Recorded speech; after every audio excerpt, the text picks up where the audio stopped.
Welcome back to another episode of I'm Really Into That Stuff. This is the podcast that features me, Jana Stern, psychic activator, energy healer, and astrologer, as I delve into deep conversations with different folks in the holistic and conscious industries about the many beliefs and practices of spirituality, mental health, and what it means to be a human who's into that stuff in the 2020s and beyond. I'm Really Into That Stuff is excited to tell you that we have won one of the top 10 Esoterica podcast spots on feedspot.com. Check out the whole list at blog.feedspot.com/esoterica_podcasts for the whole list. Thanks to our friends at Feedspot for this incredible honor. Welcome back to another episode of I'm Really Into That Stuff. I am joined by my friend, my sister, Hava Bloom. I am so grateful that you are here with me. You are an artist. You are such a creatrix in so many different ways. You're a musician. You self-identify as a multidimensional being, which I love about you. And you're a big community builder. And I'd love for you to give yourself, give an intro of yourself, and tell everybody a little bit about how you got into that stuff. Beautiful. Thank you so much for having me on your podcast. I'm so grateful to be here and just share this space with you. It feels so good to see your face, and I always love our conversations. So thanks for that wonderful introduction. My name is Hava Bloom. I am an artist. I also wear so many hats. I think throughout my life, I've learned that there's a lot of passions that I have that can really add value to people. And I learned that it's great to identify who you are now, because with that identity, you get to move your goals further. You get to reach your dreams because you have this claim of yourself right now. But what I've also learned is that changes constantly. So this question of who are you now and how do you, introduce yourself is always something that I find just so much little like joy in, but it's always a game in a way, because who am I now is different than who I was a week ago, 3 years ago. So yeah, who I am now is a musician. I'm an artist. I'm a community builder. I'm an empowerment coach. I'm a friend, and I'm kind of a walking permission slip to That's accurate. to completely find what brings you joy in life and live in that as much as possible. Yeah, that is definitely accurate. The first time that we met, I was like, oh yeah, you just make it okay to be whatever kind of weird, wacky, wild human anybody wants to be. You really are like the it's cool, be that, it's fine. I'm curious how you got on the journey of kind of finding yourself or being sort of into that stuff, into, the spirituality and wellness and, all that good stuff that folks are into. I found myself interested in this because it was around in my house growing up. Both my parents have their own spiritual practices and views on life. And yeah, we had the singing bowls. We had these little cutout angel cards, and you would pick it out and there'd be this beautiful message. So I remember starting my days off going to school, just picking this little angel card with a inspiring and empowering mantra for the day. And there's lots of spiritual literature, and my grandmother, she's so magical and such a big catalyst of a lot of the more witchy elements of my life. Just our words, our connection to our energy bodies. And yeah, it was something that I was always around. And then inside of me and my own journey, I was able to channel and connect to spirits who had passed. When I was younger, it was something I did regularly. I would say I'm playing with imaginary friends, and I'd be in my room for hours doing what normal kid stuff, But these imaginary friends, what I've grown to understand is they were spirits that would come and visit and bring different stories from my parents' childhood, from past lives, it felt like. And I would go to my parents and tell them these stories from their childhood. And they'd be like, oh, okay, well, great. And it was just something I I leaned into more as a child, but then when I got to around like 13, 14 years old, I disassociated from that ability. Mm-hmm. But I've always been into this stuff. I collected so many crystals. I would pick up rocks and, just stare into flowers. And this is just kind of who I've always been. And it's nice to finally lean into that as an adult and see that the world is able to receive these transmissions and these topics and be open to it. It's so refreshing. And I'm happy that we get to talk about this. So thanks. Me too. You're like singing my Pisces heart. Like I know we have this Pisces kindredness that is so palpable because the things, that you're talking about, playing with yourself and talking to spirits and, talking to the flowers and the crystals as a very young child. It's like, it's a mirror. I've said this about you from the minute that we met in the middle of the jungle, literally, where I was just like, I don't know what you are, but I know that we're the same one. Whatever you are, you're the same as me and we're the same, which I love.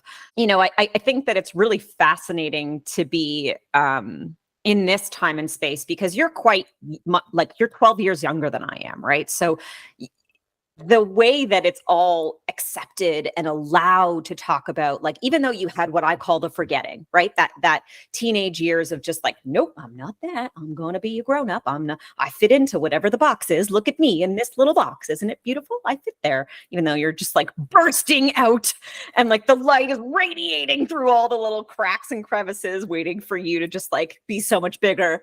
That time period between your forgetting and your like, blooming, is so much shorter. And I wonder if there was a part of you that went through like real heaviness to get from that forgetting to this sort of blooming.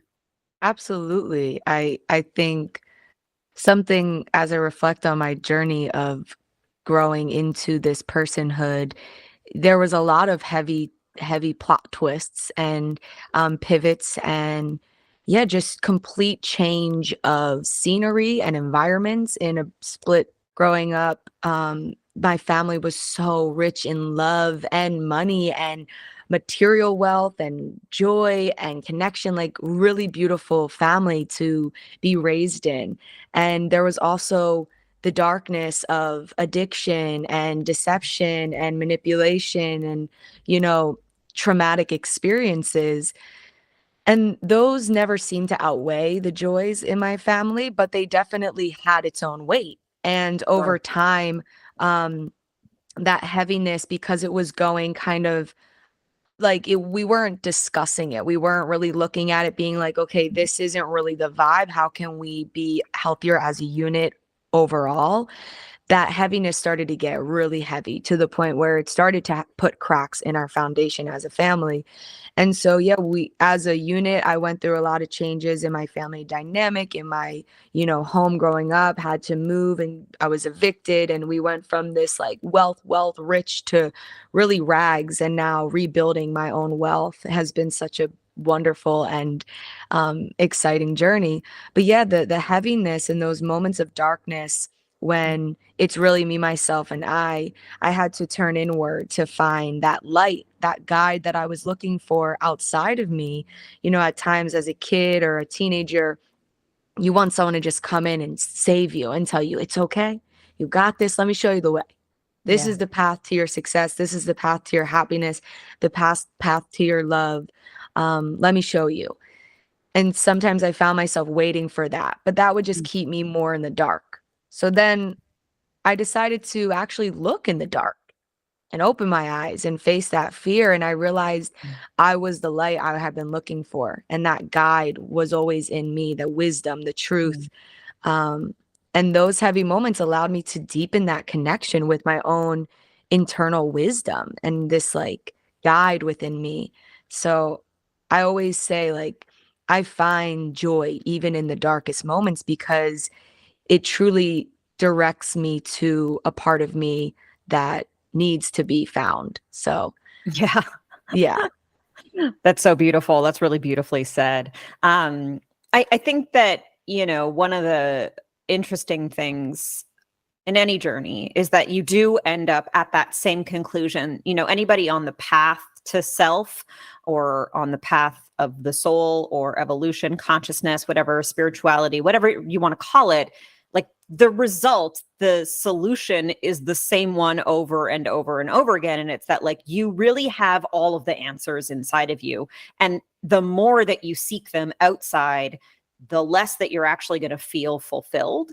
And what I've been like thinking about a lot lately is this idea of how much infinite darkness there actually is in the infinity of everything. Like when we think about space and the universe, like most of it is just dark. And then that's why we like revere the stars, right? Because we're like, look at it.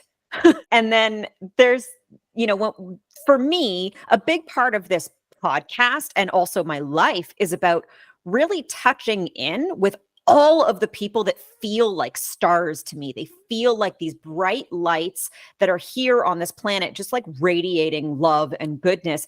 And almost all of them have drawn the same conclusion that you have, which is like, I'm the thing that's glowing. I'm the thing that's radiant. I am the light, right?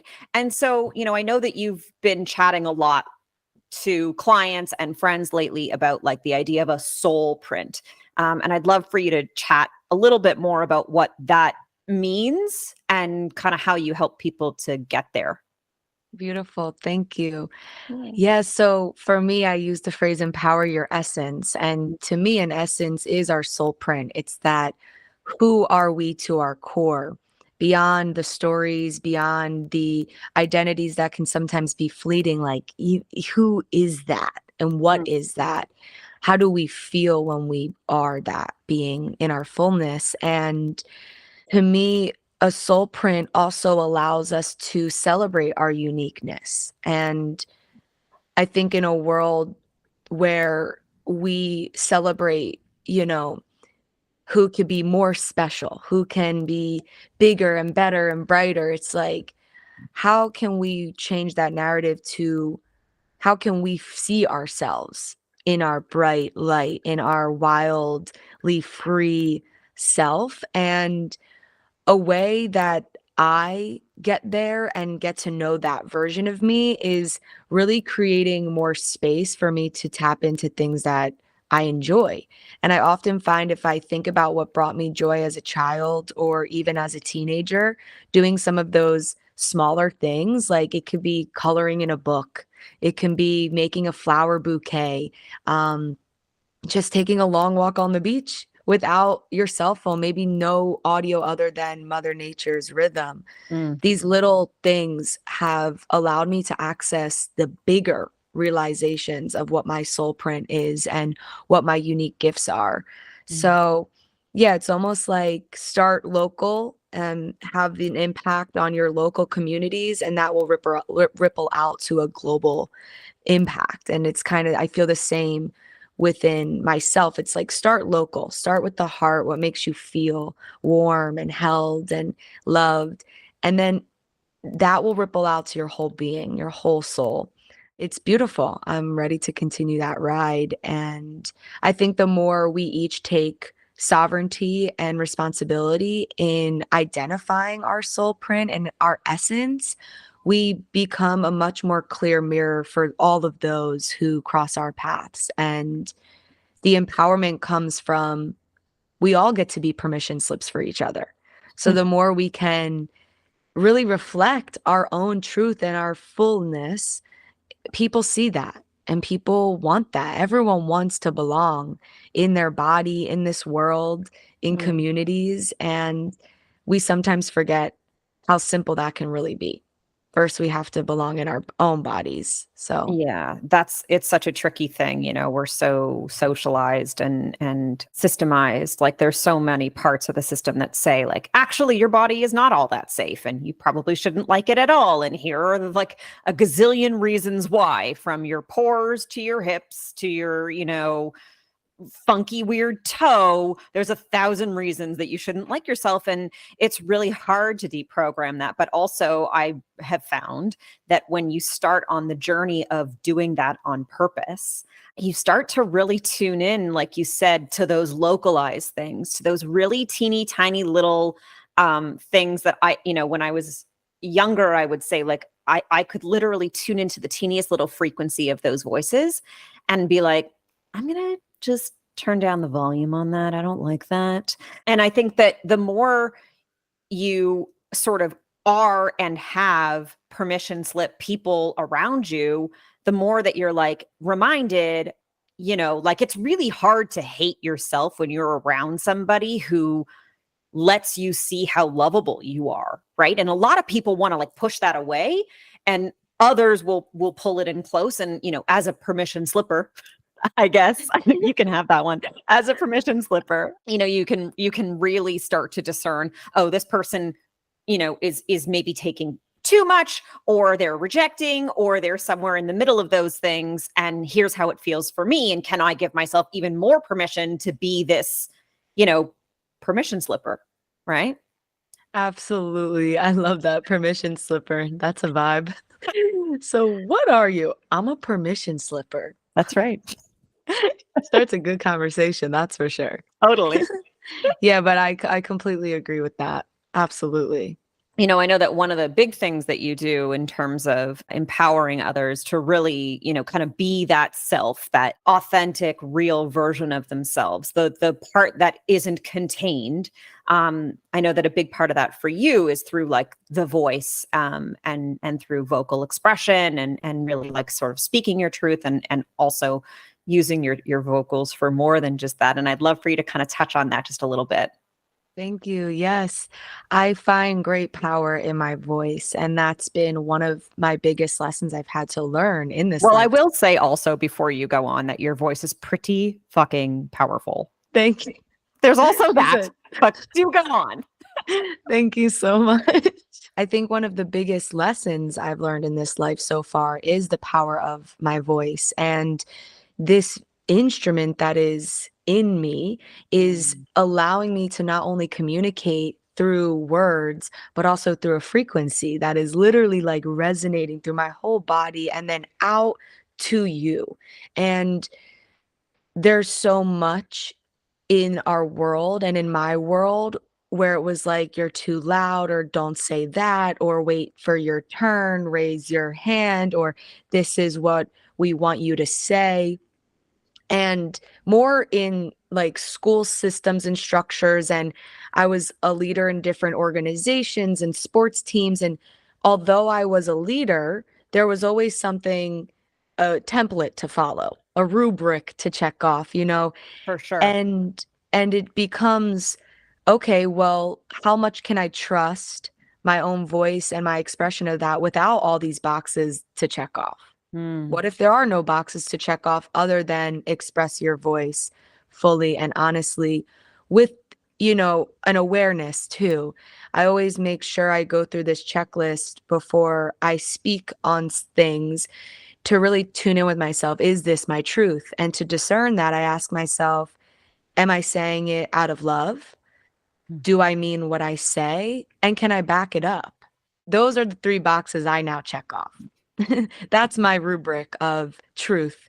And if I can confidently check those off, I speak with power and passion and humility, knowing that, after I say or sing or deliver my words, it's out of my control how they will be received. You can have the most intention of sharing love through your song, through my songs, or through my words. But on the other end, maybe that triggers someone intensely. And now they feel a sense of rage in them, or, frustration, and it's directed at me. And that's okay though, because I've already checked those boxes off for me. I know that was my truth, and I'm going to love them regardless. I'm going to respect that person regardless of their perspective of me. And yeah, I believe that our voices are attuned to heal our own bodies. That frequency that reverberates through us is meant for us. And I think along the road, from our tribal days of singing around a fire and using song as a chant, as a prayer, as a way to congregate and rejoice, like there was no good and bad. There was simply being in that frequency together as a tribe made up of a bunch of individuals. And I think now this whole sense of like, I'm a good singer, or I'm a bad singer, or I have a nice voice or a bad voice, or I love my voice, I hate my voice, whatever these stories are, comes from when we do speak or sing and our frequencies are received by someone else, sometimes they don't resonate. Mm, Like, because they're meant for us, that's the most important thing, that we're still expressing it. But if it doesn't resonate with a lot of people, I think that's where now people coin the term like, I'm a bad singer or I don't have a good voice. And it's like, to who? To who is that the conclusion, you know? mm, Um, so I bring people together and we sing together and we feel more than we listen, in the sense of activating our voice to, yeah, feel that presence. mm, And it can really translate into so many areas of your life. Once you just free up your throat chakra, once you get to feel your own rhythm, you notice in your workplace, you're starting to speak up in meetings more, or be able to articulate yourself better in front of your boss, or in your relationships, you get to speak on your boundaries and also hold yourself accountable in that.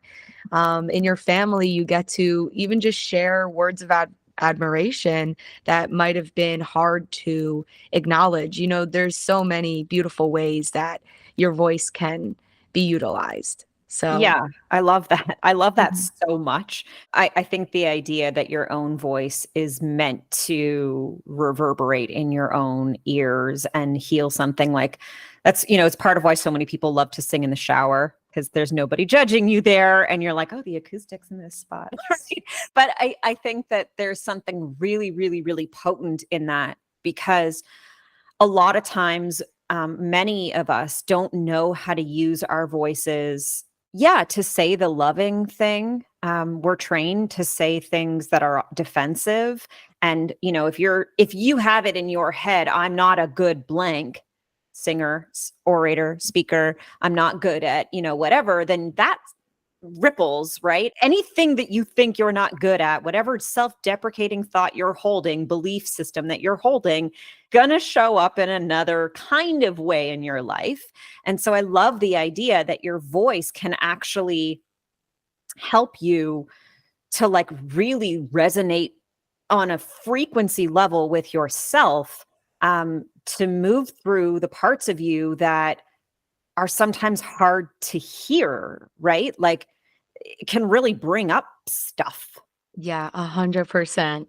It's so powerful. That thought came to me like about a year ago when I had to really find my voice again. I was Mm, singing, I was leading workshops, I was traveling around the world in retreats and residency programs, doing really great work.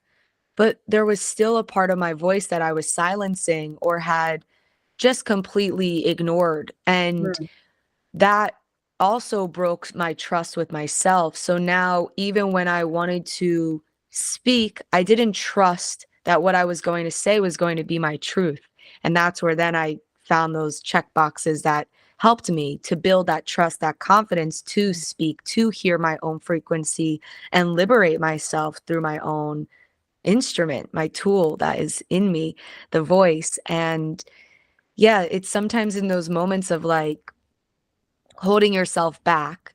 It's like you're charging up, ready to just like be that bow and arrow, like to soar in the sky. And it's like sometimes that energy where you might feel like you're moving backwards or you're moving slowly. It's really maybe you're just about to launch in a whole nother trajectory. So mm. the voice is a very powerful tool to help us all soar and reach new heights of our liberation.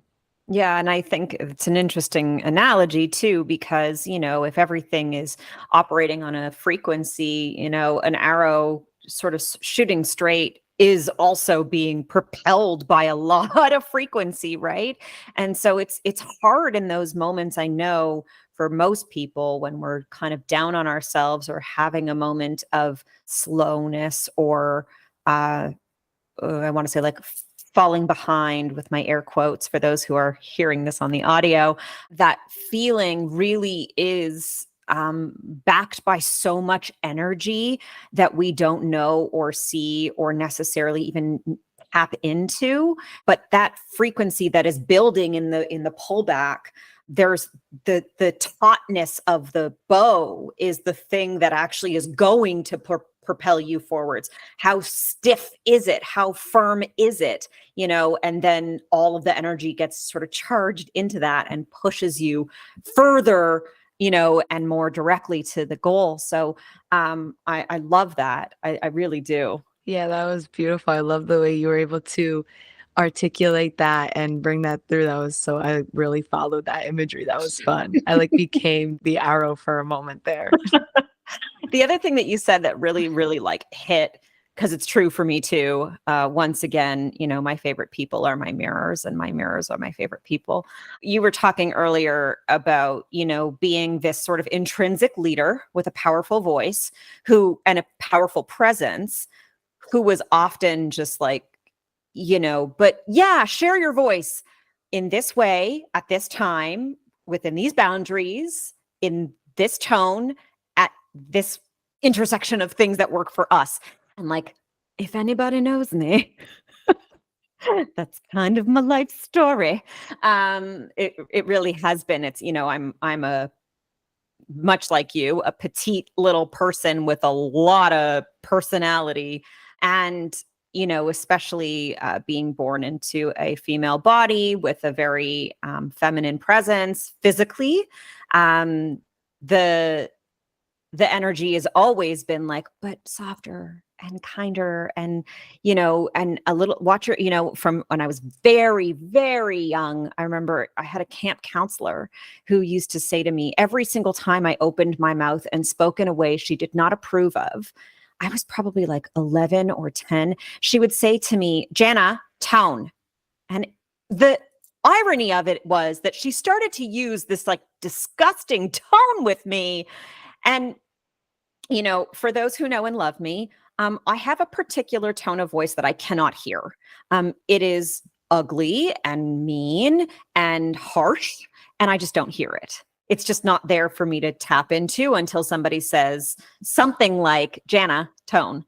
And it's interesting to think about the concept of relating to my tone of voice, which has been hyper criticized all my life by many people, mostly because there is this like harshness, this, you might say, Venus, Mars, Lilith, and Aries-ness to my communication and the way that I express things, even though my Mercury is still in Pisces. But there's just a fieriness that I just don't always hear. And so the idea of resonating with my own voice, in a different kind of way, maybe invites more softness, in recognizing that, like, actually that tone of voice for me has always been empowering and like, a version of me that feels like a warrior, like feels like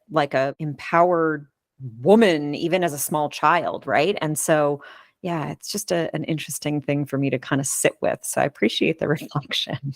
That story is wild. I think it's so important that we also recognize that as children, when we're told not to do something, we may not do it because we don't want to be reprimanded or, go through whatever is going to happen if we do, break their rules or whatever it may be. But with that, we also, you know, aren't able to fully explore ourselves in the way that just naturally wants to be expressed. And, Yeah.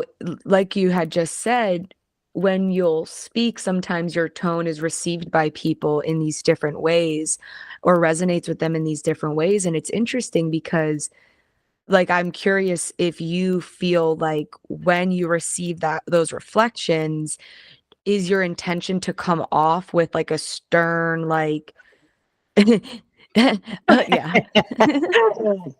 No, I love that.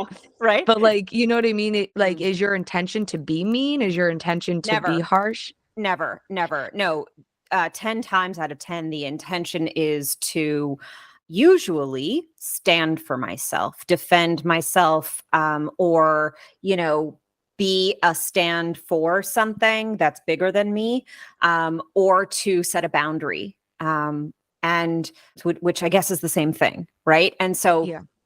yeah, most of the time it's like a story along the lines of like, I have had my boundaries tread on many times throughout my life. I have a very hard time trusting that when a boundary is set, it will be respected or it will be honored.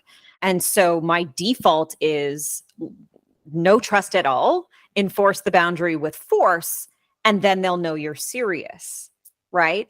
And then, of course, it ends up sounding bitchy. And then there's some kind of a power struggle of sorts. But yeah, it's never intended to be that way ever, Mhm.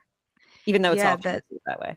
yeah, thank you for sharing, 'cause I think it's interesting, the way we as women, or myself as a woman in this world, I have come to a understanding that to be taken seriously or to be respected, I need to come with that force and with that, like, yeah, that strong, kinda more harsh, more Masculine. direct, masculine, like, almost like this anger, a little bit of this Yeah. anger, and that never really works for me. It doesn't ever feel right for me, and it doesn't really ever get me the results of the respect I'm calling in, Hmm. um, or whatever it is I'm calling in, mostly probably respect at that point, whether it's of boundaries, of things I have said, whatever it may be. And now the way I navigate this world of setting boundaries, holding those boundaries, is I acknowledge if someone were to disrespect the boundary or push it, and I get curious as to why that was what they chose to do. But ultimately, I distance myself. I actually meet them with distance. So I'm actually growing apart in a very graceful way, but this feminine, I don't know if the word is regression, or this feminine way of removing ourselves from people, it almost speaks louder than if I were to meet them with anger or this, like, harsh tone. And it's been a really great tool because it also allows me to not have to hear my voice and associate my voice with something that doesn't fully resonate with me. Like, I Mm, don't have to play this role. My mm, voice doesn't want to be said in this way. My voice doesn't want to be expressed mm. in this anger, in this specific way. It wants to really be, like, Soft. preserved for when Yeah. I can be more soft and loving and giggle and sing. Like, that's how my voice feels the best. So Mm-hmm. if I'm met with someone where I'm noticing might want to, present my voice in a different way, I'm like, what's the intention for that? And is my voice the tool to get that done? It's really And then, interesting. Yeah, go yeah. ahead. And then the last thing is, I usually find that it's my presence that is the tool that will get that done. So if my presence is no longer accessible, Mm, that is what's going to be the driving force to ignite the respect that I'm calling in from the person, the place, mm. the experience. So it's an interesting thing. Beautiful reflection. As you're speaking, I'm seeing like, this energy of kind of a dance, like where the idea is not to get up in somebody's face to lead, but rather to step back and then, kind of observe, like, is that person still coming to my field to say, hey, no, no, not that way. Don't pull back too far. I still want whatever you had to give. You're right. It's not, boundaries are not, better respected or asserted even by like drawing thicker, heavier, lines, but actually by just saying like, okay, my boundary is here, but I'm now going to be here because I don't particularly need you as close to my boundary as you are. So I'm going to be even further back. And, the like amount of softness that's available in that, it's like a really powerful thing to think about in this moment of my life for sure. Just to consider, ways of being softer, because you're right. The desire in my body for my voice is not that harsh, stern tone, even though, it does come out that way. And ironically, like it comes from a lineage that is not necessarily stern, but it might call itself that now. Right. And so it's really a powerful thing to think about. So I appreciate the reflection. Of course, of course. Yeah, it's been a thought I've been navigating. It's really beautiful. Yeah. Yeah. Yeah. Just to kind of like take the reins of this conversation in a whole other direction, which is very holy, is, I know one of your big tools for healing is food and medicine, and food as medicine. And I'd love for you to kind of chat a little bit about how that came into your practice. And I mean, obviously, I'm assuming you've been eating all your life, but for you to, God willing, but I'd love for you to share a little bit, about that piece of your practice. Beautiful. Thank you. So, food in my practice is not only nutrition, but it's ritual. It's a form of prayer and communion and celebration. I enjoy so much preparing meals for people and sitting around tables and breaking bread. And As you're speaking, I'm remembering that the first time we met, you were serving me food.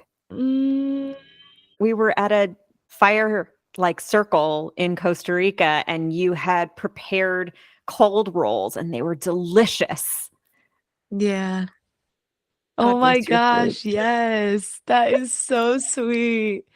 For real. I love that. It's Also, perfect. shout out Puerto Viejo and anyone who's hanging out there. We love Let's go. you. Love you, Puerto. Oh my goddess. Yeah, that was a minute. That was a minute ago, but that was incredible. Those rainbow jungle rolls, double chef's kiss. Um, but yeah, so food, it's always been this really beautiful part of my life and connection to myself and others. Hmm.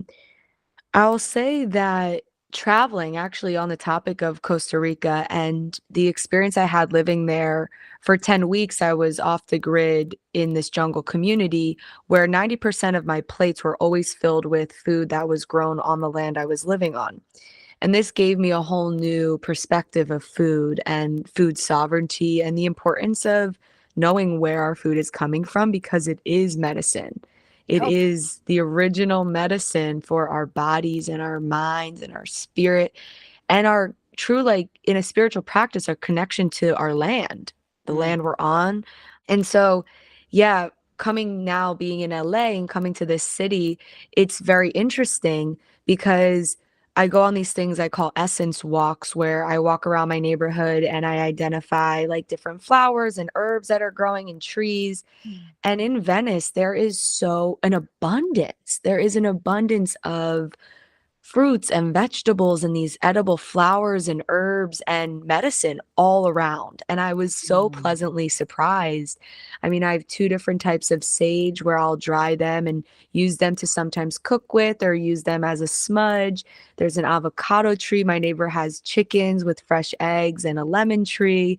And it's kind of like, wow, I felt I had to go so far to a place like Costa Rica to find this food sovereignty, but really it's in my own country. It's on the land I'm living on. And it took cooking and preparing my meals and cutting the food and smelling the aromas to even grow um, the connection to Mm. want to know more about my food and to want to know more about the land that now I remember when I came to Venice a couple years ago and I hadn't yet experienced that in Costa Rica. I saw the same streets I'm on now, but I did not see the avocado trees. and I Mm, didn't see the lavender growing. I mm, didn't see the citrus and identify a peach tree or a fig tree. Like none of that. I just saw a tree and it was right. beautiful. Love Right. it. But I didn't see the medicine. I didn't see the food and the potential for Mhm. community around that. So yeah, I absolutely love food. You know what's really And interesting about that is that, yeah. California has a really, really awful homeless problem, a huge homeless population. And I wonder how many people in that, community are aware of the abundance and how many of them are just seeing trees, and where the, education for that is going to come from to teach people who are, living on the street. And I don't mean necessarily, people who are strung out. That's maybe a different kind of assistance, but there are lots and lots and lots and lots and lots and lots of people who simply just cannot afford food and shelter. And so, if we understood, or if they understood that food is readily available to them in all of these places, what could that look like? It's an interesting thing to ponder. I always think about that. I also always think about why in the world we have lawns with grass that Yeah. really doesn't serve any purpose. Like, Literally and just a flex. It's it's a literally, flex. yeah. Exactly. And I remember because growing up, I just remember this being a thing. Like we had the nicest grass. I think it was like this like blue something grass where the color wasn't blue, it was just the like type of grass. And Hmm. it was so expensive but it didn't serve any purpose other than Right. of course like feeling lush on our feet and nice to roll around in. But for the sake of food sovereignty, we had acres of grass, of Mm, fertile soil that could have been used to have a beautiful garden or garden. little food forest for the community and the neighbors. And around the cities, I know there is there's people that are moving in the right direction to get more of the city on garden food and being aware that we can also grow food with hydroponics. Like there's all the different things that are coming up. But yeah, there's a lot of potential to have more fruit trees and more trees that are on the streets that are able to provide nourishment. But I don't Mhm. know if that's necessarily what the greater plan and system wants. But I think the more we can take sovereignty into our own hands, like having land and being landowners, can we create, yeah, more gardens and ways to provide for our neighbors? And I Yeah. think if everyone just even did a simple act of looking to the right of them, looking to the left of them, knowing their neighbors and creating a relationship and trading meals. One of my goals in the next month is to make get the lemons from my neighbor and make her like a some sort of lemon cake or like even just a fresh lemonade and show like just experience that like Mm, trade where yeah. she gives me one thing and I also now receive and return it to her in a whole nother way.